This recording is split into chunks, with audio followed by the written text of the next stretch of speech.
Mikey, you got the guy last week. This guy is a different sized dude, kind of a big fella, but can you chase Bear Bachmeyer now? You asked that question again, I'm sorry. The quarterback for BYU, Bear Bachmeyer, you got a sack last week against Pepito. What do you see out of this guy, and can you bring him down?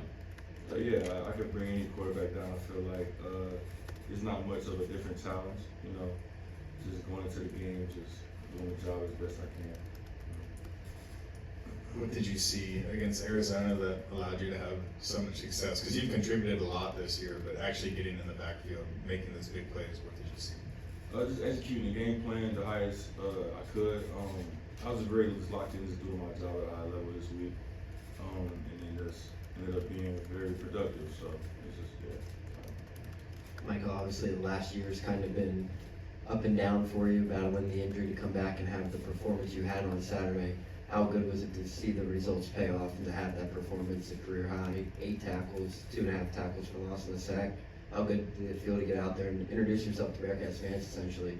it felt real good. I felt like I was getting back in my groove, you know, just being out there, just playing freely, having fun, and just going out there, just dominating. It felt real good. It felt good. When you're going back out on the field after so many short breaks and you're on that field for 7 and 8 minutes and game time at the time, what do you attribute your guys' success to in that game? Is it scheme? Is it the conditioning that you gained over the offseason? And how are we able to kind of keep up that level of play despite, you know, getting so little rest? Just trusting my training all off season. Coming back from my injury, I was dealing with Coach G, Coach Nico pushing me, all the guys around me pushing me, and just me pushing myself as well, because I knew these moments of the season were going to come.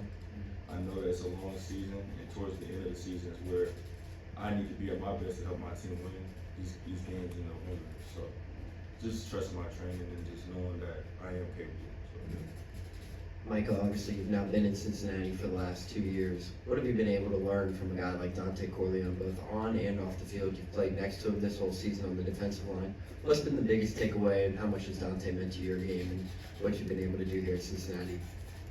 Just talking to him, you know, he's a really good football player, so just taking stuff off him, just learning from him, like staying how to be more consistent, just routine, you know.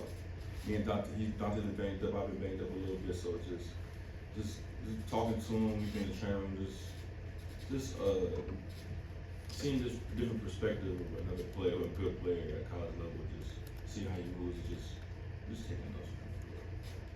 Marquez Parker's a young player who's had a lot of success when he's been able to get onto the field.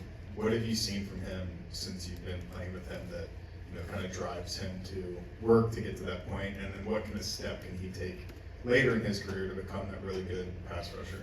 So Marquez, he's a younger DN, and he's strong. Like Marquez is one of the strongest D line we got, but he is young, so you know, Marquez, he's growing.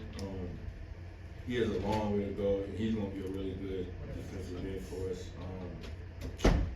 Me and Marquez, really, we challenge each other for real. You know, me being the older Leo, he being the younger Leo. Like I kind of tell him what's best, like what's the word, what's not. But he has a high motor.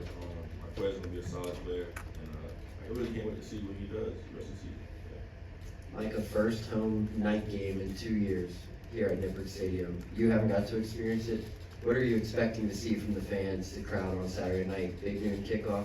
What are you expecting to see on Saturday night, and have some of these older guys like Gavin and Dante talk to you about what Nip at Night actually is and what to expect? Well, since I got here, since I came to campus, Nip at Night has been something that everybody talks about. Like the atmosphere, they say it's a really good atmosphere, so I just can't wait to see how the crowd looks, how the fans go, you know, it's senior night. So it's going to be emotional, it's going to be loud, crazy.